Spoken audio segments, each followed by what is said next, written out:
नमस्कार दोस्तों, आप सबका स्वागत है मेरे यूट्यूब चैनल के ऊपर।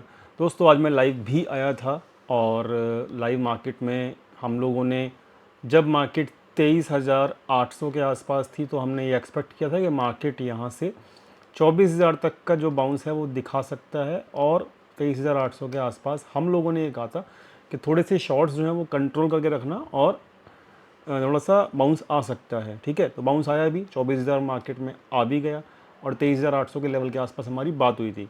ये सब बातें हमारी हुई थी आज की लाइव स्ट्रीमिंग के अंदर। तो आज हमने लाइव स्ट्रीमिंग भी की थी। लाइव स्ट्रीमिंग में मैंने बहुत सारी चीज़ें डिस्कस कर ली थी ऑलरेडी, बट चलो अब डाटा पॉइंट्स आ चुके हैं क्योंकि क्लोजिंग डाटा आ चुका है, तो अब हम डीपली एनालिसिस और ज़्यादा कर लेते हैं। दोस्तों यहाँ पर मार्केट के अंदर बॉटम बना है नहीं बना, इस पर बहस चल रही थी। मैंने यहाँ पे इस वाले वीडियो के अंदर बिल्कुल क्लियर करके कह दिया था कि यहाँ पे बॉटम नहीं बना है, बॉटम बनने में अभी टाइम है। मैंने आप लोगों को दिन दे रखा है, डेट दे रखी है 20 जनवरी की। इस 20 जनवरी के आसपास जाकर ही हम कहीं ना कहीं मार्केट में बॉटम बनाएंगे। टाइम बहुत लंबा है अभी, इसीलिए मार्केट के अंदर अभी बॉटम को फाइंड आउट करने की कोशिश बिल्कुल भी ना करें। पहली इंपॉर्टेंट चीज़। दूसरी इंपॉर्टेंट चीज़ कि यहाँ पर हमने देखा था लास्ट वीडियो में तो 10 लाख के आसपास पोजीशंस थी रिटेल ट्रेडर्स की, मतलब बहुत हैवी बुलिश पोजीशंस थी रिटेल की, और आज उनका मतलब तेल निकल गया रिटेल ट्रेडर्स का। और आप देख सकते हो कितनी भयंकर तरीके से यहाँ पे मार्केट के अंदर सेलिंग आई है। ठीक है, और जो अल्टीमेट लेवल था दोस्तों वो 23,811 ही था। ठीक है, और मार्केट ने लेवल के हिसाब से, और मार्केट ने आज का जो लो बनाया है 23,816 तक गया है मार्केट। अब इम्पॉर्टेंट पता है क्या है? इम्पॉर्टेंट अब एक ही चीज़ है, क्या? ये 23% का लेवल, ये वाला जो कि है 23,650 के आसपास, 23,650 के आसपास, ये एक इम्पॉर्टेंट लेवल है। ये मुझे इमीडिएटली नज़र नहीं आता टूटता हुआ, मतलब अगर ये टूटना भी है तो यहाँ से एक बाउंस आना ज़रूरी है, फिर ही टूट पाएगा। आप कहो कि डायरेक्टली टूट जाएगा, मुझे नहीं लगता ऐसा। ठीक है, क्यों? क्योंकि यहाँ पर इस लेवल के आसपास 200 डेज़ का ईएमए भी आ रहा है। ठीक है, और 200 दिन का ईएमए लॉन्ग टर्म ईएमए होता है, और इसको एक ही बारी में तोड़ना इम्पॉसिबल भी होता है मार्केट के लिए, प्राइस के लिए। तो हमको अब इस लेवल के ऊपर, मतलब 600 से लेके और 700 की जो रेंज है, इस रेंज के अंदर 500 से लेके लगा लो 500 से लेके 700 की जो रेंज है, इस रेंज में हमको बहुत ज़्यादा एक्स्ट्रा बियरिश नहीं होना है। ठीक है, हालांकि ये रेंज जो है अभी भी 300 पॉइंट दूर है, बट फिर भी ठीक है, मतलब हम हल्का ही खेलेंगे अगर खेलेंगे तो बियरिश। ठीक है, क्योंकि हमें पता है कि यहाँ पर एक बहुत अच्छा सपोर्ट है। पॉइंट क्लियर समझ में आ गया? क्लियर हो गई बात? तो ये रेंज नोट डाउन करके रखना। ठीक है, क्लियर हो गई बात कर लेते हैं हम लोग कि भाई डाटा क्या कह रहा है। ठीक है, तो डाटा बहुत सिंपल चीज़ कह रहा है कि रिटेल बेचारे फंसे हुए हैं 3 दिन से, और ये जो रिटेल है ये भर भर के बुलिश हुआ था कब? दिवाली वाले दिन, मुहूर्त ट्रेडिंग वाले दिन। और क्या बोले, जो इतना बुलिशनेस फैलाई जा रही थी दिवाली से पहले कि 24,000 नहीं टूटेगा और 24,000 तो मतलब सेफ़ है, और मतलब अब तो हम बाउंस करेंगे बहुत अच्छा और 25,000 जाएंगे, हम ये करेंगे वो करेंगे। मैंने आप सबको कहा था कि ये सब ठीक नहीं है, और ये सब बैंड बजा देगा जो भी बुलिश होगा अभी के हिसाब से, जो प्रेडिक्शन है उसके हिसाब से। बुलिश होंगे, टाइम आने पे होंगे, सही टाइम पे हम भी बुलिश होंगे, लेकिन सही समय पे होना है। हर चीज़ को सही समय का इंतज़ार करना होता है। आज की डेट में चेक कर लो ये वाला डाटा, 10 लाख कल पोजीशंस थी नेगेटिव, आज सॉरी पॉजिटिव पोजीशन थी रिटेल की 10 लाख, आज देख लो 11 लाख के आसपास हो गई। मतलब एक झटका तो अभी और आ सकता है। ठीक है, एक झटका और अभी आ सकता है। क्लियर है ये वाली बात? ठीक है, प्रोप्राइटर्स जो हैं वो भर भर के बेरिश हैं। कॉल राइटिंग की हुई है प्रोप्राइटर्स ने, तो यानी कि अपसाइड के लिए वो रोक के रखेंगे मार्केट को। ठीक है, रोक के रखेंगे।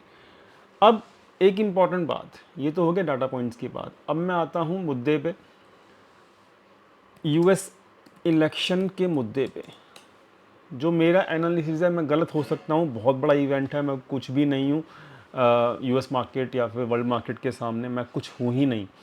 इतने बड़े बड़े पंडित बैठे हुए हैं प्रेडिक्शन करने के लिए, बट मेरी जितनी भी हैसियत है उसके हिसाब से मैं एनालिसिस करने की अगर मैं कोशिश करूँ तो मेरी एनालिसिस क्या कहती है। देखो, कोई भी जो मार्केट होती है ना, वो जो मूव होता है, याद रखना इस चीज़ को, जो मूव होता है वो किसी भी इवेंट से पहले ही दिखा देता है। बात समझे मैं क्या बोलने की कोशिश कर रहा हूँ, समझाता हूँ मैं आपको। चार्ट्स पे आते हैं इसके लिए, और ये इंपॉर्टेंट डिस्कशन है, याद रखना, बहुत इंपॉर्टेंट डिस्कशन है। अगर आपको साइकोलॉजी समझनी है, सीखना है कुछ, तो बहुत इंपॉर्टेंट डिस्कशन मैं आपके सामने कर रहा हूँ।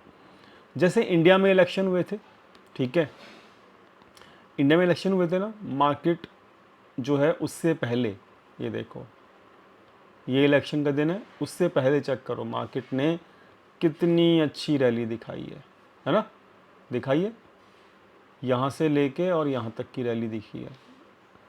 मतलब 20,000 से हम आराम से 23,000 तक पहुँचे, ठीक है।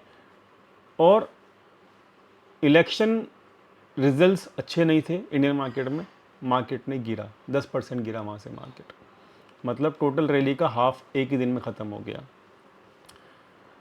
तो पॉइंट क्या है, पॉइंट पता है क्या है कि एनालिसिस अगर मैं करूं तो मेरे को क्या समझ में आता है पता है, कि अगर मार्केट के अंदर कुछ अच्छा इवेंट का रिजल्ट आना होता है तो मार्केट लोअर लेवल्स पे मिलती है। कहाँ मिलती है?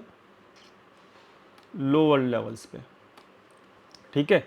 और अगर मार्केट को कुछ अनएक्सपेक्टेड करना होता है रिजल्ट में, ठीक है, तो मार्केट मिलती है अपर लेवल्स पे। पॉइंट समझे मेरी मेरी बात समझे? क्लियर हुआ कुछ?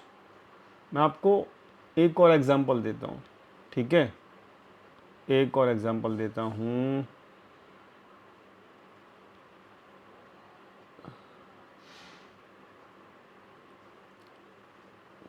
दिखाता हूँ आपको।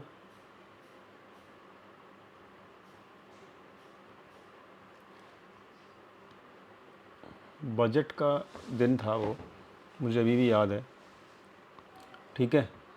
और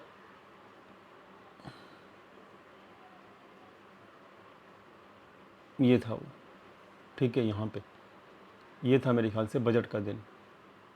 सॉरी, बजट तो पहले ही आ जाता है ना।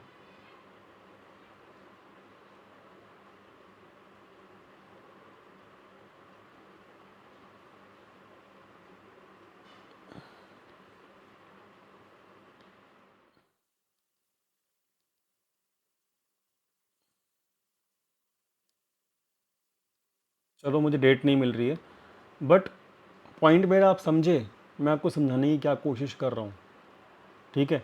पॉइंट समझने की कोशिश करो। मार्केट पहले ही हर चीज़ को डाइजेस्ट कर लेता है, ठीक है, पॉइंट पे नंबर 1। दूसरी दूसरी चीज़, नेगेटिव रिएक्शन बिल्कुल भी नहीं दिया है। किसने? यूएस मार्केट्स ने, ठीक है। अगर मैं आपको मंथली चार्ट्स दिखाऊं इसके, तो बिल्कुल बॉटम, बिल्कुल टॉप पे बैठा हुआ है, ठीक है। कहाँ बैठा है? बिल्कुल टॉप पे बैठा हुआ है, टॉप के आसपास ही है। ये टॉप था इसका 42,200, तो वहीं है, वहाँ से 500 पॉइंट नीचे है बस, ठीक है। तो पॉइंट क्या है? पॉइंट ये है कि रैली दिखाई है इसने, है ना। और चाहे रिजल्ट अच्छा आए और चाहे अनएक्सपेक्टेड आए, अनएक्सपेक्टेड आएगा तो मार्केट नीचे गिरेगा, और अच्छा आएगा तो जो ये रैली लगा के नीचे के लेवल पे जिन्होंने बाय किया हुआ है मार्केट को, वो क्या करेंगे? वो अच्छे रिजल्ट पे अपना प्रॉफिट बुकिंग कर लेंगे, क्योंकि उनको शायद पता था कि यहाँ पर मार्केट में अच्छा रिजल्ट आएगा। समझे? तो मार्केट कैसे रिएक्ट करती है? मार्केट ऐसे ही रिएक्ट करती है। तो मेरा पॉइंट समझ रहे हो क्या है कहने का? मेरा पॉइंट ये कहने का है कि रिजल्ट चाहे कैसे भी आए, ठीक है, रिजल्ट चाहे कैसे भी आए, ट्रंप जीते या फिर कमला हैरिस जीते, ठीक है, एक बार तो झटका मार्केट में आएगा। अब मैं आपको एक चीज़ और समझा देता हूँ। कि जो ट्रम्प साहब है ना हमारे, मतलब यूएस के ट्रम्प जो हैं वो एक बिजनेसमैन आदमी है, ठीक है। कौन है? बिजनेसमैन आदमी। तो मार्केट को एक, देखो बिजनेसमैन अगर आदमी यूएस का प्रेसिडेंट बन जाए तो मतलब वो एक तरीके से ना वो चीज़ों को समझेगा और वो प्रमोट करेगा, पॉलिसीज़ को प्रमोट करेगा जो बिजनेस करने के लिए, क्या कहते हैं ना कि ऐसी पॉलिसीज़ को प्रमोट करेगा जो बिजनेस के लिए ईजी होंगी। बिटकॉइन को प्रमोट करता है वो बंदा, है ना। और आप समझ लीजिए मतलब मार्केट विल चेयर, मार्केट जो है वो ये समझ के बैठा है कि भाई अगर ट्रम्प साहब आते हैं तो मार्केट जो है, मार्केट के लिए वो अच्छा है। सिंपल सी बात, ट्रम्प अगर नहीं आता है और कमला हैरिस आती है तो एक बार तो कम से कम मार्केट नेगेटिव रिएक्ट करेगा, ठीक है। समझे मेरी बात? ये मेरा एनालिसिस है, मेरा एनालिसिस आपको समझ में आ गया होगा, ठीक है। तो अभी की जो ये रैली है ना यूएस वाली, इसके अंदर मुझे ऐसा लगता है कि ये रैली जो है ना वो ट्रम्प को मद्देनज़र रखते हुए ये रैली आई है, ठीक है। क्लियर हो गई बात? तो ये चीज़ था, मैंने आपको समझा दिया। मुझे ये लगता है कि अगर ट्रम्प आया, मतलब कोई भी आया, मेरे को फ़र्क नहीं पड़ता कौन आता है, कोई भी आया तो यहाँ पर एक झटका नीचे का बहुत बड़ा नहीं, ट्रम्प आया तो बहुत बड़ा नहीं मिलेगा, और कोई और आया तो शायद एक झटका अच्छा वाला मिल जाए नीचे का, ठीक है। तो मुझे ऐसा लगता है। बाकी तो मार्केट है, यूएस मार्केट वैसे भी हम देखते नहीं हैं, यूएस मार्केट का हमारे ऊपर अभी कोई कंट्रोल नहीं है, ठीक है। मतलब यूएस और ना हमारी मार्केट का यूएस मार्केट का अभी कोई कोरिलेशन नहीं चल रहा है, ये भी सच है, ये भी सच है, ठीक है। हमारी मार्केट बहुत ओवर वैल्यूड है in comparison to US markets, तो हमारी मार्केट ओवर वैल्यूड है, इसी वजह से करेक्ट भी हो रही है, ठीक है। तो करेक्ट अगर हो रही है तो भाई ओवर वैल्यूड चीज़ जो है वो इस वक्त करेक्ट अगर हो रही है तो बहुत बढ़िया बात है ना हमारे लिए, और ये होती रहेगी जहाँ तक मैंने एनालिसिस किया हुआ है, ठीक है। देखो 24 के ऊपर, 24 के ऊपर हमारा पीई जा चुका था, ठीक है, प्राइस टू अर्निंग रेशियो जा चुका था। अब इस क्वार्टर में रिजल्ट्स जो हैं वो अच्छे नहीं आ रहे हैं, ठीक है, और अभी ये 22.4 पे हमारा पीई आ चुका है, ठीक है। और पास्ट में पिछले जब 2020 के बाद मतलब 4 साल में हमने क्या देखा है, जब जब ये 20 के आसपास आएगा, 20.5 और 21 के आसपास जब जब ये पीई आता है पिछले 4 साल में, तब तब मार्केट में बॉटम आउट बन जाता है। तो अभी भी मतलब है, कुशन है, मार्केट का बॉटम बनने में अभी भी कुशन है, ठीक है। तो झटका अगर आएगा तो भाई हमारे मार्केट के लिए अच्छा होगा, हमारी मार्केट ओवर वैल्यूड से एक राइट वैल्यूएशन पे मार्केट आ जाएगी, और ये बहुत अच्छा होगा हमारी मार्केट के लिए। समझ गए? क्लियर हो गई? ये कुछ ऐसी चीज़ें हैं जो कि मैं रेगुलरली ट्रैक करता रहता हूँ, और उम्मीद करता हूँ आपको क्लियर हुई होंगी ये चीज़ें, ठीक है। Now back to the analysis. Nifty का मैंने समझा दिया आपको कि भाई मैंने आपको रेंज बता दिया है, ठीक है, हर चीज़ मैंने आपको क्लियर कर दी है, ठीक है। 23% के आसपास हम आएंगे, तो कहीं ना कहीं 200 डेज मूविंग एवरेज के आसपास भी हमारा एक सपोर्ट है, और 23% लेवल के आसपास भी हमारा सपोर्ट है। रेंज मैंने आपको क्लियर कर दी। ऑप्शन चेन देख लेते हैं। ऑप्शन चेन के अंदर ना मुझे कहीं ना कहीं क्या लग रहा है, देखो 23,700 के ऊपर ना भर भर के पोजीशंस खड़ी हुई हैं अभी भी, और ये 23,000 ये वाले बंदे 500 पे पता नहीं क्यों हैं, क्या है, क्या चाहते हैं ये लोग। मतलब ऑप्शन चेन ना मुझे भयंकर वाली बेरिश अभी भी नज़र आ रही है, समझ रहे हो। तो एक झटका तो अभी भी वैलिड है, ठीक है जी। क्लियर होगी बात, क्योंकि रिटेल बुलिश है, एक झटका और मारेगा, ठीक है। कहाँ तक मार सकता है मैंने आपको समझा दिया, क्लियर कर दिया मैंने आपको, समझ में आ गया निफ्टी एनालिसिस पूरी की पूरी। चलो आगे बढ़ते हैं।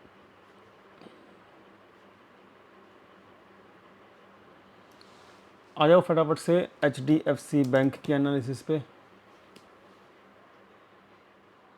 HDFC बैंक क्या कह रहा है भाई, खतरनाक, आहा, मज़ा आ गया, बहुत बढ़िया। HDFC बैंक, इसकी क्लोजिंग हमको जो लेवल चाहिए था, इतने दिन से हम तक प्रतीक्षा कर रहे थे, है ना, किस चीज़ की, कि भाई ये लेवल के नीचे क्लोजिंग हो जाए। आहा, मज़ा ही आ गया। कौन सा लेवल था? 1720 का। ठीक है जी, इसके नीचे हो गई क्लोजिंग। अब अगला लेवल, अब अगला लेवल हमारा 1690। तो मतलब कल ख्याल रखना, अगर HDFC बैंक गिरता है तो ये प्रमुख भूमिका निभाएगा आपका बैंक निफ्टी के गिरने में भी। लेकिन बैंक निफ्टी के एनालिसिस अभी हम कर लेते हैं। HDFC बैंक में 1690 का लेवल खुल गया है, ओपन हो गया है, ख्याल रखना, कल एक झटका आएगा। ठीक है, पॉइंट क्या है? पॉइंट ये है कि बैंक निफ्टी जो है वो HDFC बैंक ही होल्ड करके बैठा हुआ है इतनी दिन से। HDFC बैंक गिरेगा तो बैंक निफ्टी भी गिरेगा, लेकिन बैंक निफ्टी को 51,100 ये जो लेवल है ना, इसके नीचे क्लोजिंग देनी पड़ेगी। 51,100 के नीचे क्लोजिंग, या फिर ये जैसे इसके नीचे सस्टेन करेगा स्टार्टिंग के 1 घंटे भी, तो आपको ये 50,500 तक भी नज़र आएगा। मतलब बैंक निफ्टी अब गिर सकता है। समझ गए? क्लियर हो गई बात? बैंक निफ्टी गिरेगा, HDFC बैंक गिरेगा तो निफ्टी भी गिरेगा। ठीक है, रिलायंस ऑलरेडी अच्छा चार्ट नहीं है रिलायंस का, मैं आपको पहले ही बता देता हूँ। रिलायंस अगर इसके नीचे क्लोजिंग देता है, इस लेवल के नीचे 1298 के नीचे क्लोजिंग देता है, तो भाई हम 1250 तक भी जा सकते हैं। 1250 तक भी हम जा सकते हैं। वीकली चार्ट बड़े भयंकर हैं इसके। ठीक है, वीकली चार्ट भयंकर है भाई। ठीक है, तो इसके अंदर अगला लेवल 1225 का है। तो भाई चारों ही चार्ट ख़राब हैं चार्ट के हिसाब से अगर मैं देखूं तो। अब मैं आपको एक चीज़ और दिखाता हूँ। ये शीट बहुत इम्पॉर्टेंट शीट है, बहुत ज़्यादा इम्पॉर्टेंट शीट है ये। इसमें मैंने आपको समझा दिया था कि भाई, और ये मैंने आपको 18-19 तारीख को दिखा दी थी ये शीट, और उसी दिन कहा था वीडियो में कि 4 नवंबर तक मार्केट उठ नहीं पाएगी, गिरेगी। नेगेटिव टाइम पीरियड है, लिखा भी है बहुत बड़ा बड़ा, और नेगेटिव प्लैनेट्स का टाइम पीरियड है। ठीक है, बहुत सारे लोग कह रहे हैं आगे क्या है, आगे क्या है। तो आज 4 नवंबर ख़त्म हो गया, तो अब हम देख लेते हैं आगे क्या है। ठीक है, तो आगे का टाइम पीरियड मैं आपके सामने खोल देता हूँ। ये है जी टाइम पीरियड, ये है पूरे नवंबर का, देख लो आप। 4 नवंबर तो चला गया, 4 नवंबर हटा देते हैं। ये है जी टाइम पीरियड नवंबर का। ठीक है, अब ध्यान से समझना, बहुत ध्यान से समझना। 5 तारीख इसके अंदर नहीं है, तो अभी जो 4 तारीख का जो इम्पैक्ट है वो 5 को कंटिन्यू रह सकता है। चेंज जो होगा टाइम वो होगा आपका 6 तारीख को। ठीक है, 6 तारीख को चेंज होगा टाइम। क्लियर? ठीक है, तो 6 तारीख से पॉजिटिव है। क्लियर? 7 को पॉजिटिव है। मतलब पॉजिटिव का मतलब ये नहीं कि झप्पड़ फाड़ देगा मार्केट बहुत। और ये पॉजिटिव जो टाइम पीरियड है ना, ये बहुत ज़्यादा बड़ा पॉजिटिव नहीं है, बहुत ज़्यादा बड़ा वाला पॉजिटिव बिल्कुल भी नहीं है। याद रखना, मार्केट या तो रुकेगा या थोड़ा बहुत बाउंस देगा।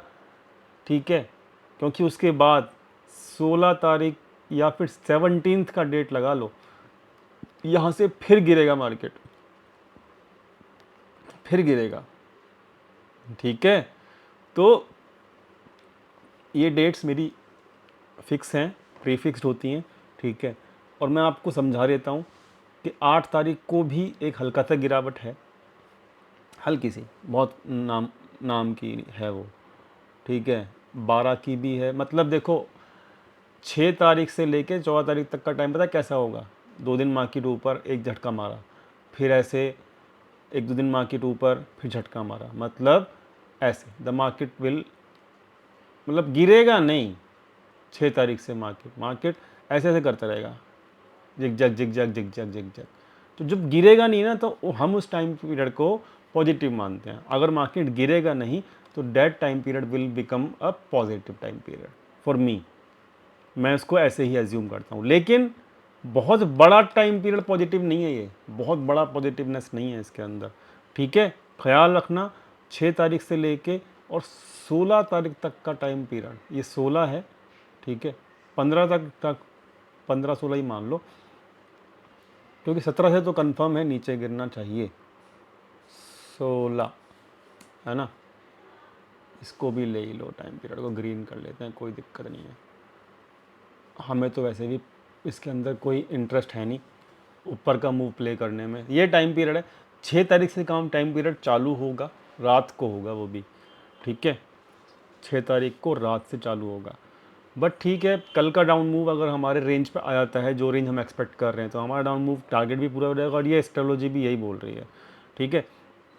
तो क्लियर हो गया, समझ में आ गया, चारों चार्ट क्लियर हो गए, टाइम पीरियड, ऑप्शन चेन, सब कुछ समझ में आ गया। एफ आई क्या कर रहे हैं, एफ आई भाई सेलिंग ही कर रहे हैं, ज़बरदस्त सेलिंग करी है आज भी, 4200 करोड़ भयंकर वाली, ठीक है जी। तो क्लियर हो गया, वीडियो समझ में आ गया, ठीक है। चलो मिलते हैं लाइव मार्केट में टेलीग्राम चैनल के ऊपर, टेलीग्राम चैनल को ज्वाइन कर लेना। जिसको मेंबरशिप चाहिए, डिस्काउंट वाली मेंबरशिप अभी चल रही है 10 तारीख तक, ज्वाइन करना चाहो कर सकते हो, ठीक है। और डिस्क्रिप्शन बॉक्स में मेंबरशिप को ज्वाइन करने का भी लिंक दिया हुआ है, टेलीग्राम चैनल को ओरिजिनल को ज्वाइन करने का भी डिस्क्रिप्शन में लिंक दिया हुआ है। Thank you so much for watching this video लंबी हो गई, माफ़ी चाहता हूँ, ठीक है, हाथ जोड़ के, पर ठीक है, जो मुझे लगा मुझे बताना चाहिए मैंने सब बताया है। Thank you so much.